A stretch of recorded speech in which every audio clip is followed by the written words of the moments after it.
നിരുപദ്രവമായ ഒരു രാഷ്ട്രീയ പദവിയാണ് ചോദിച്ചത്, അതല്ലാതെ ഔദ്യോഗികമല്ല. അത് ഓൺ ദ വേ ഒരു മറുപടി പറഞ്ഞിട്ട് പോകാൻ പറ്റിയ നല്ല രാഷ്ട്രീയം. രാഷ്ട്രീയത്തെ അത്ര ഒരു നിസ്സാരവൽക്കരിച്ചാണ് അതിന് മറുപടി പറഞ്ഞത്. 10 കൊല്ലം അദ്ദേഹം മുഖ്യമന്ത്രിയായിരുന്നല്ലോ. CPI ഒരക്ഷരം പറഞ്ഞതല്ലോ. മുറിവേറ്റ ഒരു പാർട്ടിയാണ് CPI. CPIയിലെ മുതിർന്ന നേതാവ് സി ദിവാകരനാണ് നമുക്കൊപ്പം ചേരുന്നത്. സഖാവെ, പാർട്ടി ഒരു വലിയൊരു തെരഞ്ഞെടുപ്പ് നേരിട്ടു, മുന്നണി പരാജയപ്പെട്ടു. ഇപ്പോൾ ഉപനേതാവ് പദവിയെ ചൊല്ലിയുള്ള തർക്കം പരസ്യപ്പോരിലേക്ക് എത്തിയിരിക്കുകയാണ്. എങ്ങനെയാണ് അങ്ങ് ഇതിനെ നോക്കിക്കാണുന്നത്? അതൊരു പരസ്യ പോരിന്റെ വിഷയമല്ല. അത് നേരത്തെ പറഞ്ഞതുപോലെ ഒരു തെരഞ്ഞെടുപ്പ് കഴിഞ്ഞു, അപ്രതീക്ഷിതമായ തിരിച്ചടിയാണ് ഇടതുപക്ഷ പ്രസ്ഥാനത്തിന് പൊതുവെ ഉണ്ടായത്. അത് പൊതുവിലുള്ള ഒരു പരാജയമാണ്, ജനങ്ങളുടെ ഒരു വിധിയെഴുത്താണ്. അപ്പോൾ ഇനി എങ്ങനെയാണ് LDF തിരിച്ചു വരേണ്ടത്? ആ വഴികൾ അന്വേഷിക്കുന്ന ഒരു അന്വേഷണത്തിൻ്റെ മധ്യത്തിലാണ് ഞങ്ങളെ പാർട്ടി LDFന്റെ ഒരു ഉപനേതാവ് എന്ന ഒരു സ്ഥാനം CPIക്ക് അർഹമാണ്. അത് ആലോചിക്കണം എന്ന് ഞങ്ങളുടെ നിർദ്ദേശം പരസ്യമായി ഞങ്ങൾ പറഞ്ഞു. അത് ആരുടെയെങ്കിലും വ്യക്തിപരമായ അഭിപ്രായമല്ല, CPIയുടെ പാർട്ടി ഘടകങ്ങൾ ചർച്ച ചെയ്ത് എടുത്ത ഒരു തീരുമാനമാണ്. ആ തീരുമാനമാണ് പാർട്ടി സെക്രട്ടറി പരസ്യമായി പറഞ്ഞത്. അതിന് വളരെ പ്രകോപനപരമായ ഒരു പ്രതികരണമാണ് CPMൽ നിന്നുണ്ടായത്. ഒരു ഇന്നത്തെ ദേശീയ രാഷ്ട്രീയ സാഹചര്യം, ഇടതുപക്ഷ പ്രസ്ഥാനത്തിൻ്റെ തിരിച്ചടി, ഇന്ത്യയിലാകെ വന്നുകൊണ്ടിരിക്കുന്ന മാറ്റങ്ങൾ, ഇതിൻ്റെ എല്ലാം പശ്ചാത്തലത്തിൽ എങ്ങനെയാണ് ഇനി അങ്ങോട്ട് മുമ്പോട്ട് പോകേണ്ടത് എന്ന ഒരുപാട് ചർച്ച നടത്തിയ ഒരു പാർട്ടിയാണ് CPI. ഞങ്ങൾക്ക് തോന്നി ഈ ഇടതുപക്ഷ പ്രസ്ഥാനത്തിന് പുതിയ പുതിയ മുഖങ്ങൾ വരണം. എന്നും ഒരേ മുഖവും കൊണ്ട് നടന്നിട്ട് കാര്യമില്ല. പുതിയ മുഖങ്ങൾ വരട്ടെ. ഒരുപാട് ആളുകളുണ്ട്. ഇടതുപക്ഷം എന്ന് പറഞ്ഞാൽ, LDF എന്ന് പറഞ്ഞാൽ ഒരു പാർട്ടിയോ ഒരു നേതാവോ അല്ല. അത് നമ്മുടെ നരേന്ദ്രമോദിയുടെ മുദ്രാവാക്യമല്ല, ഒരു രാജ്യം, ഒരു പാർട്ടി, ഒരു തെരഞ്ഞെടുപ്പ്, ഒരു റേഷൻ കാർഡ്. അതുപോലെ ഇടതുപക്ഷത്തിലല്ല, ബഹുവിധമായ പാർട്ടികൾ, ജനാധിപത്യ പാർട്ടികൾ, ഇടതുപക്ഷ പാർട്ടികൾ, പ്രാദേശിക പാർട്ടികൾ, ഒരേ അഭിപ്രായമുള്ള കേരളത്തിൻ്റെ സമഗ്രമായ ഒരു പുരോഗതിക്ക് വേണ്ടി നിൽക്കുന്ന പാർട്ടികളും വ്യക്തികളും ചേരുന്നൊരു വലിയ മഹാപ്രസ്ഥാനമാണ് ഇടതുപക്ഷം എന്ന് പറയുന്നത്. ഇന്ത്യയിലും ഇടതുപക്ഷം അങ്ങനെയാണ് വരാൻ പോകുന്നത്. കാരണം ഇവിടെ ഒരുപാട് കാര്യങ്ങളെല്ലാം പറയുന്നു. CPIക്ക് പണ്ട് കോൺഗ്രസിൻ്റെ ബന്ധമുണ്ടായിരുന്നു എന്നൊക്കെ ഒരുപാട് ചില ആളുകളൊക്കെ പറയുന്നത്. എന്തിനാണ് അതൊക്കെ ഇപ്പോൾ പറയുന്നത്? ഞങ്ങൾക്ക് മനസ്സിലായിട്ടില്ല, എനിക്കൊട്ടും മനസ്സിലായിട്ടില്ല.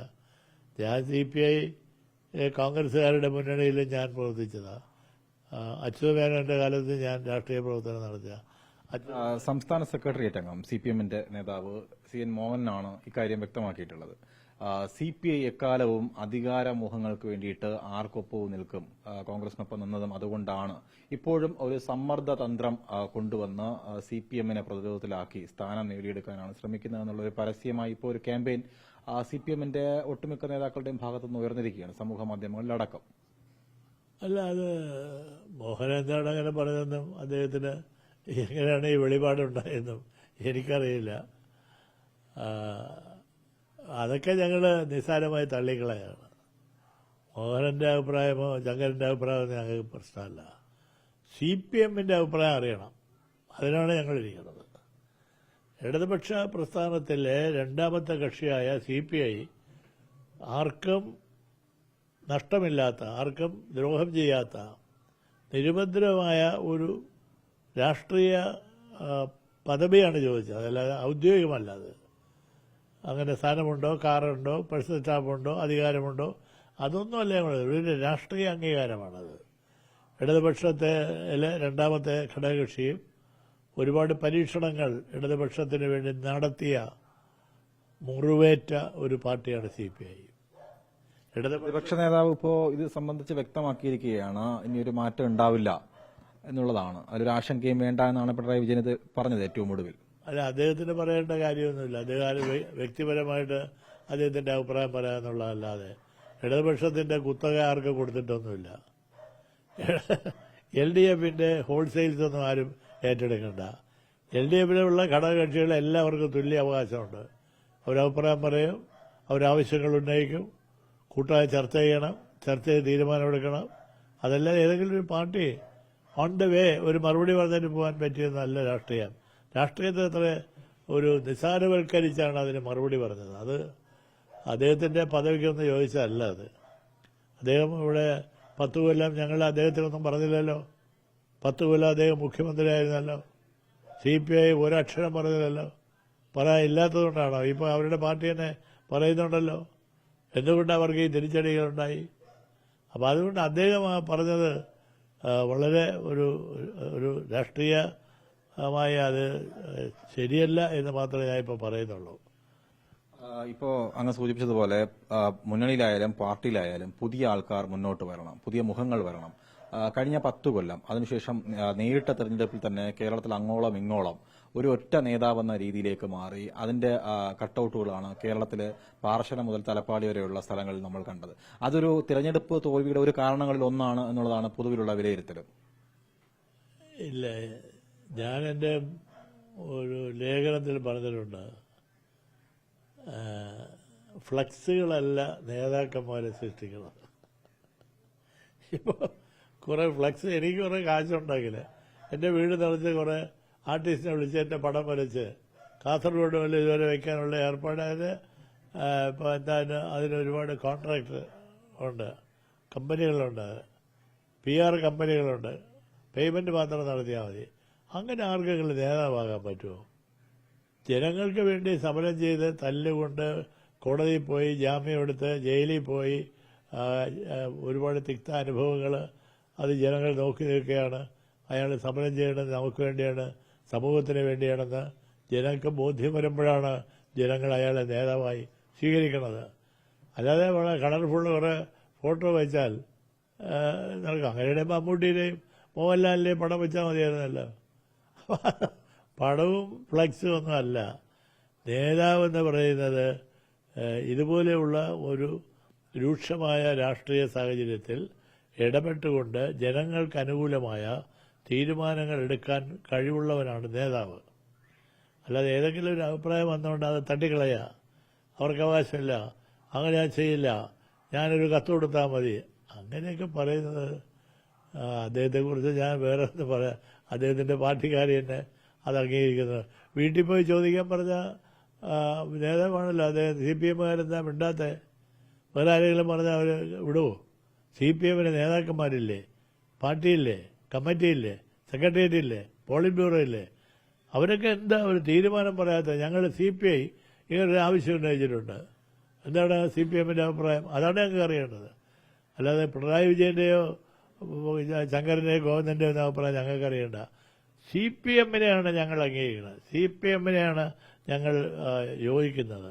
CPI-യും CPM-ഉം തമ്മിലുള്ള ബന്ധമാണ്, അല്ല വ്യക്തികൾ തമ്മിലുള്ള ബന്ധമല്ല.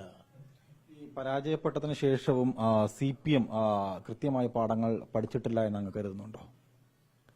അത് അവരുടെ ആഭ്യന്തര പ്രശ്നം. അവർ വേണമെങ്കിൽ പഠിക്കട്ടെ. അതിപ്പോൾ നമ്മളാരും ഞങ്ങളെ പോലെ ഒരു പാർട്ടി അവരെ പഠിപ്പിക്കാനൊന്നുമുള്ള ശക്തിയൊന്നും ഞങ്ങൾക്കില്ല. അതിൽ വലിയ പാണ്ഡിത്യമുള്ള പണ്ഡിതന്മാരെല്ലാം അപ്പുറത്ത് നിൽക്കുന്നവരാണ്. അവരുടെ പാണ്ഡിത്യം തെളിയിക്കട്ടെ. അവരെയൊന്നും ഞങ്ങൾ കറക്റ്റ് ചെയ്യാനൊന്നും പോകണില്ല. ഞങ്ങളുടെ പ്രശ്നം പറഞ്ഞത് അത്രയേ ഉള്ളൂ. ഒരു ഉപനേതാവ് എന്നുള്ള വളരെ ലളിതമായ ഒരു കാര്യം പറഞ്ഞതിന് ഇത്രയും മാധ്യമങ്ങൾക്ക് ഡിബേറ്റ് ചെയ്യാനുള്ള വിഷയങ്ങൾ ഇട്ടുകൊടുക്കേണ്ട വല്ല കാര്യമുണ്ടോ? ഒരുമിച്ച് നിൽക്കേണ്ടുന്ന സമയം കൂടിയാണ്. പ്രത്യേകിച്ചും സംസ്ഥാനത്ത് UDF സർക്കാർ ഭരണം തുടങ്ങിയ ഒരു സമയം കൂടി. ആ സർക്കാരിന്റെ വീഴ്ചകൾ ചൂണ്ടിക്കാണിച്ച് ജനസമക്ഷത്തിൽ കൊണ്ടുവരേണ്ടുന്ന ഒരു സമയത്താണ് ഇപ്പോൾ CPM-CPI തർക്കം, അതും ഈ ഉപനേതാവ് പദവിയിൽ തർക്കം മുറുകുന്നത്.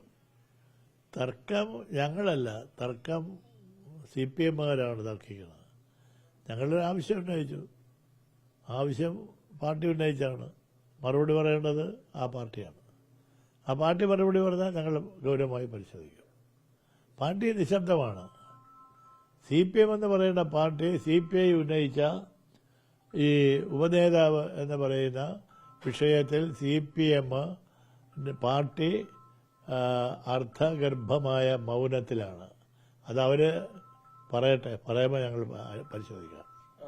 ഒരു തലത്തിൽ ഇപ്പോൾ പിണറായി വിജയൻ അടക്കമുള്ളവർ ഏകപക്ഷീയം ഒരു നിലപാട് ഇപ്പോൾ എടുത്തിരിക്കുകയാണ്. ഇതൊരു ഘട്ടത്തിൽ CPM ഇതേ ഒരു സ്റ്റാൻഡ് തന്നെ നിന്ന് കഴിഞ്ഞാൽ CPI ഏത് തരത്തിലുള്ള ഒരു സമീപനമായിരിക്കും സ്വീകരിക്കുക?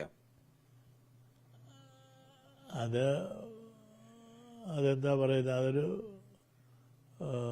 പ്രവചനം ഒന്നും നടത്താൻ എന്നെ കൊണ്ട് സാധ്യമല്ല. അങ്ങനെയൊന്നും ഉണ്ടാവാനുള്ള സാധ്യത കുറവാണ്. CPIയോട് അങ്ങനെ ഒരു നിലപാട് എടുത്തത് ശരിയാണോ എന്ന് അവരുടെ പോളിറ്റ് ബ്യൂറോ വരെ പരിശോധിക്കുമെന്ന വിശ്വാസക്കാരനാണ് ഞാൻ. അവർ മുന്നോട്ട് വെക്കുന്ന പ്രധാനപ്പെട്ട ഒരു കാര്യം കീഴ്വഴക്കം ഇതല്ല എന്നുള്ളതാണ്. കീഴ്വഴക്കങ്ങൾ മാറണമല്ലോ. കീഴ്വഴക്കം മാറിയല്ലേ ഇപ്പോൾ പുതിയ ഗവൺമെൻറ് വന്നത്. അപ്പോൾ കീഴ്വഴക്കമാണെങ്കിൽ പഴയ മന്ത്രിസഭയെ പഴയ മുഖ്യമന്ത്രി മതിയല്ല. കീഴ്വഴക്കം അതല്ലേ. കീഴ്വഴക്കം ജനങ്ങൾ അംഗീകരിക്കില്ല. മാറ്റമാണ്. കമ്മ്യൂണിസം മാർക്സിസം എന്നുള്ളത് മാറ്റമാണ്, എപ്പോഴും മാറ്റമാണ്. മാറ്റം ഉള്ളതെന്നുള്ളതാണ് ശാശ്വതമായിട്ടുള്ളത്. എല്ലാം മാറും. ഗവൺമെൻറ് മാറും, ജനങ്ങൾ മാറും, നയങ്ങൾ മാറും, പരിപാടികൾ മാറും, നേതാക്കന്മാർ മാറും, എല്ലാം മാറിക്കൊണ്ടിരിക്കും. അപ്പം അതുകൊണ്ട് അങ്ങനെ സ്ഥായിയായിട്ട് ആർക്കെങ്കിലും ഇവിടെ എന്തെങ്കിലും ചെയ്യണമെന്ന് അങ്ങനെ ചെയ്യുന്നത് ശരിയല്ല. അങ്ങനെ അത് താത്വികമായി ശരിയല്ല. അതുകൊണ്ടാണ് ഞങ്ങളൊരു മാറ്റം, ഒരു LDFന് 1, 2, 3 മുഖങ്ങൾ വരട്ടെ, ജനങ്ങൾ അതെല്ലാം കാണട്ടെ. അതിനെന്താ ഇത്ര അസഹിഷ്ണുത? അതാണ് ഇതിനകത്തുള്ള പ്രധാനപ്പെട്ട പ്രശ്നം. CPM ഇപ്പം നേരിടുന്നത് ഒരു അഭിപ്രായം വന്നാൽ അത് സഹിഷ്ണുതയോടുകൂടി കേട്ട് അതിന് യുക്തഭദ്രമായ മറുപടി ജനങ്ങൾക്ക് ബോധ്യപ്പെടുന്ന രീതിയിൽ പറയാൻ അവിടെ ആളുകളില്ല എന്നൊന്നും ഞാൻ പറയുന്നില്ല. പക്ഷെ ഞാൻ VS അച്യുതാനന്ദൻ LDFന്റെ കൺവീനറായിരുന്ന കാലം മുതൽ ഞാൻ LDFായിട്ട് ബന്ധപ്പെട്ട ഒരാളാണ്. അദ്ദേഹം ഒരു വലിയ വിശാലമായ കമ്മ്യൂണിസ്റ്റുകാരാണ്. അദ്ദേഹം യഥാർത്ഥ കമ്മ്യൂണിസ്റ്റുകാരാണ്. അദ്ദേഹം സ്വകാര്യമായി എന്നോട് പലപ്പോഴും പറയുന്നത്, എന്തിനാ ദിവാകരൻ നമ്മുടെ പാവപ്പെട്ട പാർട്ടിക്കാർ, അവർ ചെറിയ പാർട്ടിയാണ്, എന്നാലും അവരൊരു പാർട്ടിയല്ലേ, അവരെ ബഹുമാനിക്കണ്ടേ, അവർക്കൊരു അംഗീകാരം കൊടുക്കണ്ടേ, അങ്ങനെ വേണം നമ്മൾ LDF കൊണ്ടുപോകാൻ എന്നോട് പറയാം എപ്പോഴും. അങ്ങനെയാണോ ഇപ്പോൾ കാര്യങ്ങൾ നടക്കുന്നത്? VS അച്യുതാനന്ദൻ്റെ ശൈലിയാണോ? ഞാൻ വളരെ പ്രസക്തമായ ഒരു ചോദ്യം ചോദിക്കുകയാണ്.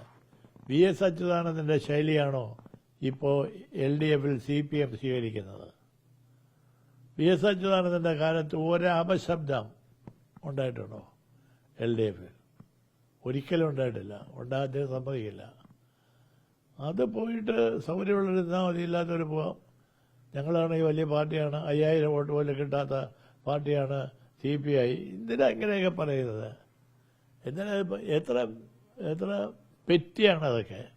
പ്രത്യയശാസ്ത്രപരമായി ഒരേ ആശയത്തിൽ അടിയുറച്ചു നിൽക്കുന്നു, ഒരേ കാര്യങ്ങൾക്ക് വേണ്ടിയിട്ട് പോരാടുന്നു. അങ്ങനെയുള്ള ഒരു പാർട്ടി ശത്രുക്കളേക്കാൾ അപ്പുറം രീതിയിൽ ഇപ്പോൾ ഈ സൂചിപ്പിച്ചതുപോലെ തന്നെ ഒരു മണ്ഡലത്തിൽ 2 ലക്ഷം വോട്ടുണ്ടെങ്കിൽ അവിടെ 5000 വോട്ട് പോലും പിടിക്കാൻ കഴിയാത്ത ഒരു പാർട്ടിയാണ് CPI എന്ന് പരസ്യമായിട്ട് CPMന്റെ നേതാക്കൾ പറയുകയാണ്.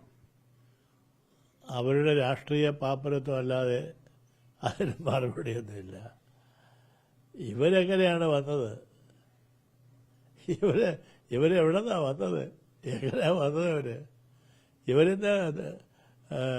ഇവര് അടക്കി 34 കൊല്ലം ഭരിച്ച സ്ഥലങ്ങളുണ്ടല്ലോ, അവിടെ ഒരു കൊടി പോലും ഇല്ലാത്ത ആളുകൾ പറഞ്ഞ ഞാൻ കണ്ടിട്ടില്ല.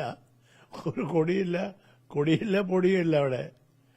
അപ്പോൾ ഇതൊക്കെ അഹങ്കാരത്തിൻ്റെയും ഒരു രാഷ്ട്രീയ അജ്ഞതയുടെ, അറിവില്ലായ്മയുടെ എല്ലാ വാക്കുകളാണ്. എതിരാളിയെ തോപ്പിക്കാൻ വേണ്ടി എന്ത് വൃത്തികേടൊക്കെ പറയാം. ഇയാൾക്ക് 10 വോട്ട് പോലും ഇല്ലാത്തവണ്. ഇങ്ങനെ നാട്ടുമ്പുറത്തെ ആളുകളൊക്കെ ഈ കവല വർത്തമാനം പറയല്ലേ, നിനക്കെതിരെ പാർട്ടിയുടെ നിനക്ക് 10 വോട്ട് പോലും ഇല്ല എന്ന് പറയുന്നത്. അങ്ങനെയാണ് ഒരു വലിയ മഹത്തായ രാഷ്ട്രീയ പാർട്ടിയുടെ നേതാക്കന്മാർ സംസാരിക്കാൻ. നിലവില് ജനങ്ങൾ വിലയിരുത്തുന്നത് ഒരു ഏകാധിപത്യ സ്വഭാവം CPM-ലെ മുതിർന്ന നേതാക്കൾക്കുണ്ട്, അത് കീഴ്ഘടകങ്ങളിലെ പല നേതാക്കൾക്കുമുണ്ട്.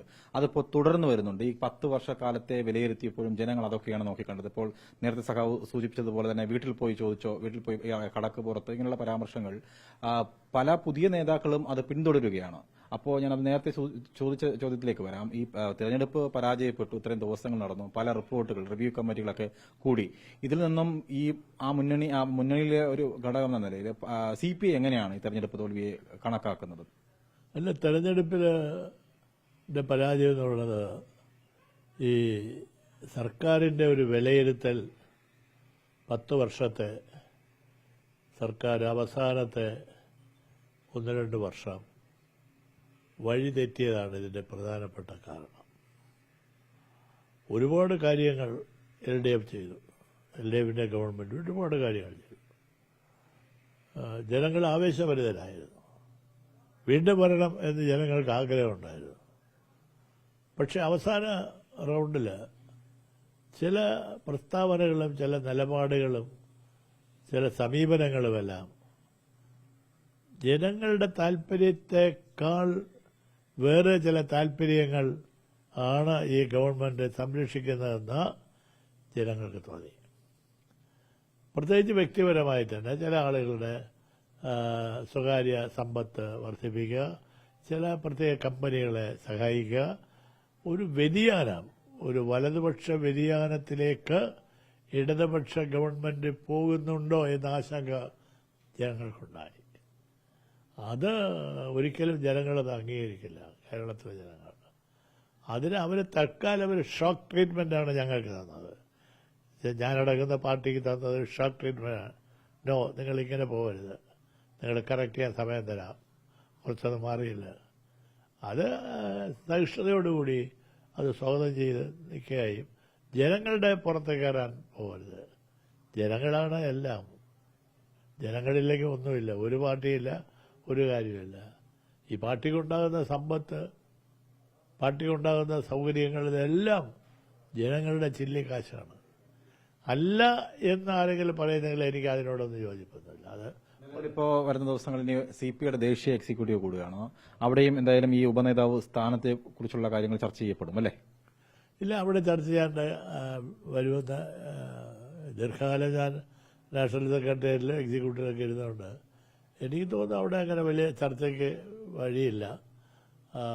അവർ പറയും നിങ്ങൾ ചർച്ച ചെയ്യുക, സ്റ്റേറ്റുമായിട്ട് ചർച്ച ചെയ്യുക, നിങ്ങൾ അവിടുത്തെ കമ്പനിയിൽ ചർച്ച ചെയ്യുക, നിങ്ങൾ ചർച്ച ചെയ്താൽ തീരാത്ത വല്ല വിഷയമുണ്ടെങ്കിൽ ഞങ്ങൾ അവസാനം നോക്കാം എന്ന് മാത്രമാണ് തൽക്കാലം പറയാൻ പോണത്. ഏതായാലും ഈ ഉപനേതാവ് സ്ഥാനം ആ ഒരു നിലപാടിൽ CPI പിന്നോട്ട് പോകില്ല എന്നുള്ളത് തന്നെയാണ്. അല്ല, നിലപാട് എങ്ങനെ പിന്നോട്ട് പോകണമെന്ന് സാഹചര്യങ്ങൾ പോലെ ഇരിക്കും. CPM-ന്റെ അഭിപ്രായം മാറിയട്ടെ. അതെ, വളരെ വ്യക്തമാണ്. എന്തായാലും CPM ആ നിലപാട് വ്യക്തമാക്കണം. കാരണം അത് പിണറായി വിജയനോ മറ്റേതെങ്കിലും വ്യക്തികളോ അല്ല, വ്യക്തിസ്വരങ്ങളല്ല കേൾക്കേണ്ടുന്നത്. ഉപനേതാവ് സ്ഥാനം ആർക്ക് നൽകണം, അത് ആ ഒരു കാര്യത്തിൽ ഔദ്യോഗികമായിട്ടുള്ള തീരുമാനം CPM ആ നിലപാട് വ്യക്തമാക്കിയേ മതിയാവും. അതിനുശേഷമായിരിക്കും CPIയുടെ നിലപാട് ഉണ്ടാവുക എന്നുള്ളതാണ് മുതിർന്ന നേതാവ് C. ദിവാകരൻ വ്യക്തമാക്കിയിരിക്കുന്നത്. വീഡിയോ ജേർണലിസ്റ്റ് അരുൺ പാലോട്ടിനൊപ്പം reporter Arun Solomon, in reporter, Thiruvananthapuram.